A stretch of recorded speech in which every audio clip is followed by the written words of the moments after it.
Assalamualaikum warahmatullahi wabarakatuh dan selamat kembali ke channel Hey Padu Kawali. Terima kasih kepada para subscriber, kawan-kawan dan teman-teman dan juga bakal subscriber yang akan subscribe channel saya selepas ini. Pertama sekali saya nak bagi tahu kata konten untuk kali ini mungkin menjejaskan sedikit jiwa ataupun mungkin mengganggu kedamaian ke ataupun mengganggu garis-garis tata susila bagi sesetengah orang. Sebab saya rasa tak semua orang boleh terima. Sebab kadang-kadang benda tu dia, kalau kita ada satu perkataan tu dia macam tabu kan, tak boleh nak cerita sangat lagi, kita takkan benda open. Ada benda yang kita rasa tak boleh discuss secara terbuka, ada benda yang boleh kita discuss secara terbuka. Tetapi bagi saya, sebab saya cuba hendak berkongsi maklumat untuk berbincang secara terbuka dan juga sebagai satu kaedah untuk digitally stored ataupun disimpan secara digital konten pada kali ini. Alright, kita minum air dulu. Bismillahirrahmanirrahim. Tajuk pada kali ini adalah kita nak bincang ataupun kita nak kongsi ataupun saya nak kongsi mengenai perkataan-perkataan vulgar ataupun perkataan-perkataan mencarut dalam dialek Melayu ataupun dialek utara, khususnya di negeri Perlis. Macam mana kita boleh dapat perkataan-perkataan mencarut ni, perkataan-perkataan yang orang kata tak senonoh, kotor, ataupun orang Jawa kata jorok kan, perkataan-perkataan kotor, tak sesuai dengan pergaulan sesama sesama rakan sebaya. Lebih-lebih lagi bila kita bercakap benda-benda macam tu dengan orang yang lebih tua ataupun orang yang lebih kita hormati. So dia akan jadi isu-isu bahawa kita akan bunyi macam dia ni kurang ajar apa ni tak ada apa, tak sekolah lah kan. Jadi macam mana kita boleh dapat benda tu? Macam mana kita boleh belajar benda tu mencarut? Jadi pada pandangan saya, berdasarkan pengalaman saya perhatian mencarut kan, itu saya nak buat contoh ni. Ada dua keadaan yang membuatkan kita belajar benda-benda tu. Sama juga macam kita belajar benda-benda lain yang memberi pengalaman dalam hidup kita. Okey, balik pada mencarut ni. Yang pertama adalah kita belajar bahasa. Biasanya kawan-kawan yang ajak bahasa kita tu bahasa lain lah, bukan bahasa Melayu kan. Bahasa Cina ke, bahasa Thai ke, bahasa India ke. Kita Tamil, okey, bahasa Tamil yang kita ambil dalam Malaysia ni, dia mesti akan ajak benda-benda yang tak guna ni, benda-benda tak elok ni. Itu satu. Okey. Yang kedua ialah daripada segi pergaulan kita. Kita ni daripada kecil sampai ke besar, kita akan ada beberapa fasa dalam hidup yang kita akan lalui.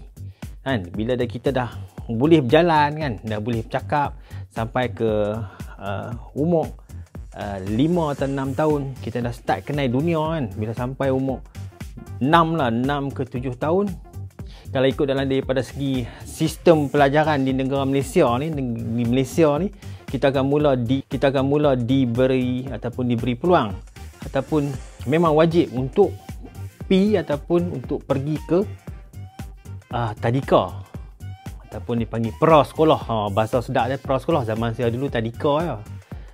Taman Didikan Kanak-kanak, ada yang sebut tabika, Taman Bimbingan Kanak-kanak. Di situ kita mula mengenali kawan-kawan kita.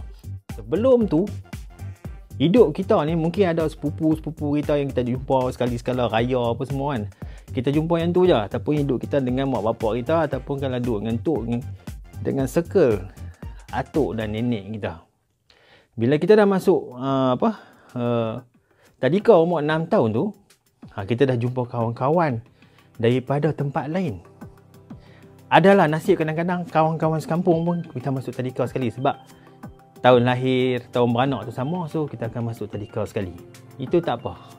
Tapi bila kita ada engagement atau pergaulan dengan kawan-kawan kita daripada tempat lain yang berbeza latar ekonomi, yang berbeza latar keluarga, kita akan menerima percambahan-percambahan ataupun benda-benda yang baru yang akan mengasak masuk dalam kehidupan kita, dalam pemikiran kita, dalam penglihatan kita, pendengaran kita, dan makan pun makan tak tahu betul ke tak kan. So daripada situ kita tak erti pun nak mencarut. Kadang-kadang kita tahu lah sikit-sikit tapi kita tak berani nak cakap kan.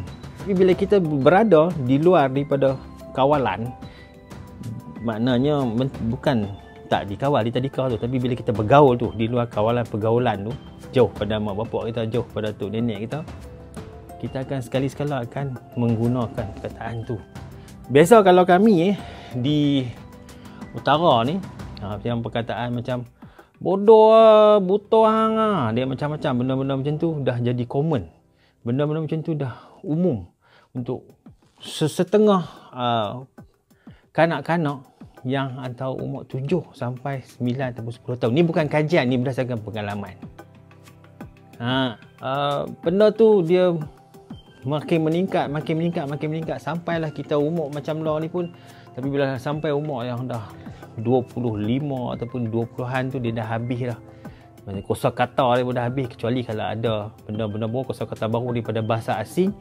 Bila kita umur 20 kan, kita ambil 20 lah, kita dah pandai tengok wayang kan, tengok Netflix semua tu, kita akan dapat persemburan, hamburan perkataan yang baru yang kita akan kadang-kadang guna, kadang-kadang tak. Tapi biasanya bila kita dah berusia dah 20-an, kita dah kira matang, kita dah pandai lah nak guna perkataan tu, walaupun is hard ataupun very hard. Okey, itu secara intro dia. Dua tadi kan, belajar bahasa dan pergaulan. Banyak lagi benda lah, macam kita tadi saya kata, kita tengok Netflix apa semua, kita tengok movie ataupun pengaruh-pengaruh daripada unsur-unsur lain. Yang macam saya kata tadi lah, yang dua tadi tu yang kita hadap pada awal umur kita. Kata-kata mencarut ni, dia adalah satu ekspresi bengang tau, ekspresi bebai. Dia satu ekspresi yang boleh kata meluahkan sesuatu tau. Dia melibatkan perasaan, mostly kecewa, marah, sakit hati. Dia keluar, dia mencarut. Dia tak kata mencarut tu bila dia seronok, tapi ada lah beberapa perkataan, beberapa keadaan yang bila dia seronok pun dia maki. Itu ada masalah lah. Dan yang pertama ni ialah biasa yang paling common kita dengar ialah anak haram. Anak haram ataupun biasa kalau di tempat lain tu ialah anak sial kan, anak sial, anak sundal. Dia sangat kasar. Cuma di tempat-tempat di belah kami ni, belah utara ni, dia paling common ialah anak haram. Dan cara-cara sebutan dia pun berbeza. Oh, kelam. Nak mencarut tu kan. Dah tu saja saya buat. Kebetulan antara situasi yang jadi kan, bila saya buat skrin monitor ni tiba-tiba padam, jadi macam kita nak duduk alamak, boleh aja. So di ujung nanti kita boleh bagi tahulah apa yang sepatutnya kita cakap kan. Jadi dalam keadaan-keadaan ni, persebutan tu dia akan macam-macam cara. Satu yang standard ialah sebut nak haram. Okey, yang kedua nak haram ataupun nak haram. Itu adalah benda yang sama, yang menyampaikan maksud yang sama. Itu satu. Yang kedua, biasalah kita dengar ni, benda ni kadang-kadang dia jadi fun, dia ataupun jadi joke sebab dia ada clash, cross cultural ataupun cross dialek ataupun cross bahasa. Itu perkataan butuh. Butuh ni kalau dalam bahasa Indonesia, untuk penutur bahasa Indonesia, dia menyampaikan maksud yang lain, iaitu maksud dia ialah dia inginkan. Kalau dalam cerita Pak Sakirah tu, itu adalah benda-benda yang saya terkejut waktu tu saya kecil. Saya tengok cerita Pak Sakirah. Siapa berlakon Pak Sakirah? W.D. Mokhtar kot tak silap saya. So ada satu Belanda tu, dia kan penjajah. Biasa dia kira nak sebat tanah orang kan. So dia jumpa siapa, bukan Pak Sakirah tapi watak lain lah. Dia sebut, masa tu saya duduk tengok, waktu tu BHS aku butuh tanahmu. Allah, waktu tu saya punya gelak. Apa dia sebut butuh kan? Sebenarnya rupanya dia nak tanah tu. Habislah kat situ, tak macam tu. Tapi kalau bagi kita di Malaysia ni, butuh tu maksud dia lain lah. Dia punya alat kemaluan lelaki-lelaki ataupun genital lelaki-lelaki. So bila marah tu kita butuh. Susah cerita macam ni kan. Tapi saya akan sampaikan juga sebagai salah satu, macam saya cakap pada permulaan tadi, adalah untuk dirakamkan secara digital benda-benda macam ni. Ini adalah satu perbincangan yang terbuka, dan saya ulang sekali lagi, kalau tak berapa nak sedap dengar, boleh stop dan tengok video channel lain. Jangan stop tak tengok channel saya, tengok channel lain. Ini adalah khas, sesi khas. Dia keras sikit dia punya konten.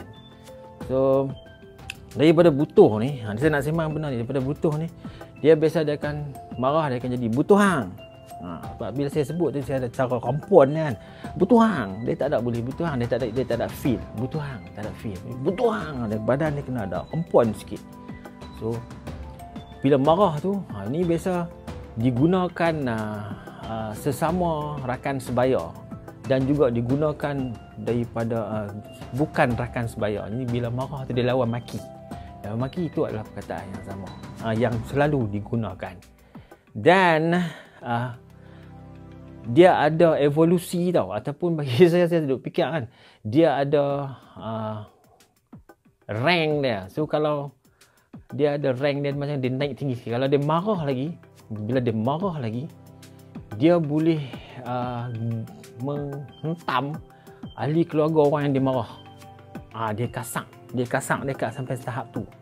So kalau biasanya kita kata butuh hang, kita ada lagi satu level, dia pi ke bapak pula. Kalau butuh hang tu level kita kan. Kalau kita pi ke bapak, semua boleh agak kan. Apa dia kan? Butuh pak hang. Tu dia. Butuh pak hang. Dia jadi lagi tinggi. Tadi level hang ya, dah ni dia jadi pak hang. Kalau kita tengok dalam YouTube dulu ada Bruce Lee Kok Diang. Dia selalu sebut, carilah video YouTube. Dan sebenarnya dalam tata cara maki, tata cara vulgar dalam bahasa utara ni, khususnya di Perlis tau. Khususnya di Perlis. Saya rasa di Kedah tak ada. Sebab perkataan yang saya akan sebut selepas ni, dia tak ada dalam sebutan untuk orang Kedah. Tapi orang Kedah yang pernah duduk di Perlis, dia akan tahu. Okey, tadi saya bincang pasal hang. Saya tak sebut dalam perkataan tu kerap sangat, saya orang marah kan. Saya catat pasal hang, lepas tu pak hang. Mana daripada anak naik ke bapa. Sebenarnya dia ada lagi satu. Yang ni jarang, rare, orang jarang dengar. Dan saya berakui memang orang Perlis, dan di kawasan penutur tertentu saja yang memang tahu perkataan ni.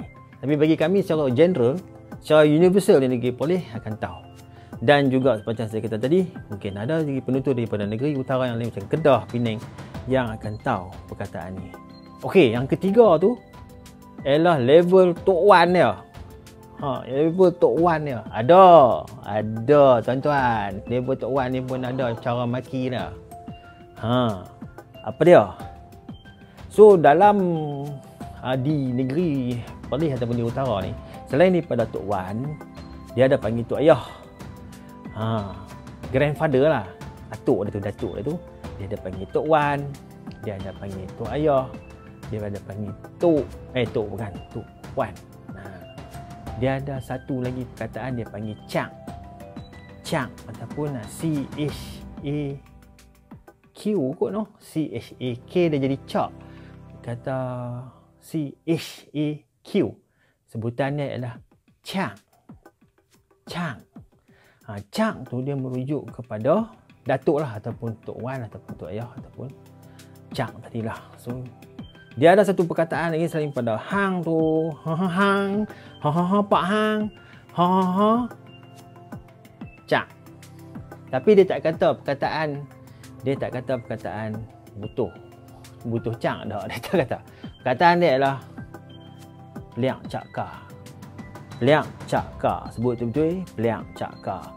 Peliak Cak Ka tu adalah kata makan yang bagi saya cukup tinggi, sebab dia telah melepasi dua generasi, iaitu generasi anak naik ke pak, naik ke tok dia ataupun cak dia.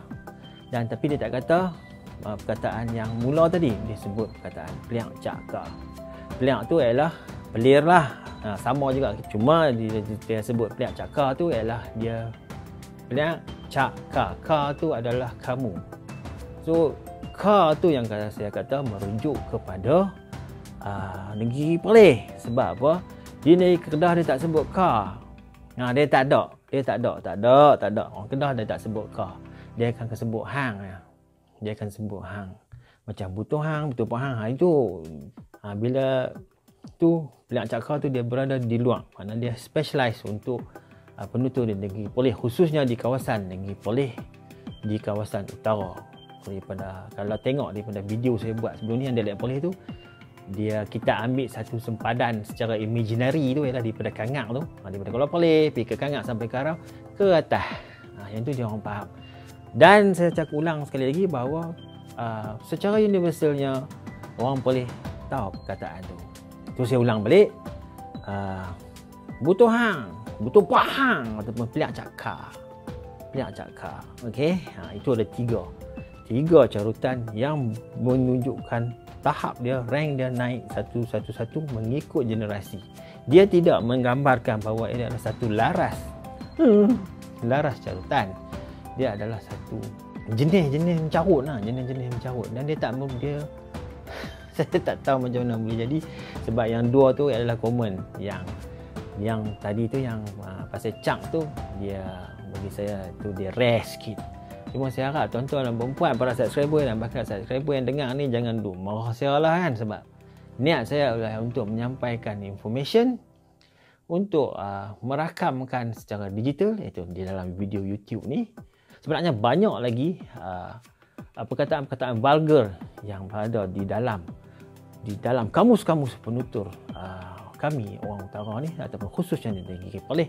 Cuma saya hanya membawa kepada tuan-tuan perempuan beberapa saja untuk kali ini, dan saya mohonlah untuk membuka minda untuk pada kali ini saja untuk mendengar ada perkataan-perkataan makian ataupun perkataan vulgar yang dia naik daripada anak, dia naik ke pak, dia naik ke tu, dia naik ke tuan, dia naik ke cak. Ada. Rasa bila dia naik sampai 3 step tu, kalau kita sebut yang last kali tu yang cak tu, kira teruk sangat lah. Kita maki apa ni, tok wan orang kan, kita maki pok orang kan, jadi tak sesuai. Sedangkan kita maki orang tu pun dah tak sesuai. So balik pada tadi tu, kalau terlupa tu tak apalah. Kalau boleh kita jangan cakap lah benda-benda macam ni. Kita banyak-banyaklah istighfar ataupun tukanglah perkataan-perkataan lain kan, yang lebih tidaklah menjurus ataupun menjatuhkan imej ataupun menjatuhkan maruah orang lain. Begitulah cerita dia. Kita jumpa lagi lah dalam video yang lain. Saya ucapkan terima kasih lah kepada para subscriber tuan-tuan dan perempuan, dan bagi subscriber saat lagi nak habis lah video ni. Lepas habis video ni sila subscribe, tekan butang loceng full notification ataupun all notifikasi untuk mendapatkan pemakluman ataupun notifikasi sekiranya saya membuat video-video lain kelak. Okey, jangan mencarut. Allah Ta'ala marah. Ini hanyalah satu perkongsian. Okey, sekian. Wabillahi taufiq wal hidayah. Assalamualaikum warahmatullahi wabarakatuh. Jangan lupa subscribe channel Hey Padu Kawali. Jumpa lagi. Payah nak tetap mencarut ni. Kita edit lah dulu. Terima kasih. Yo.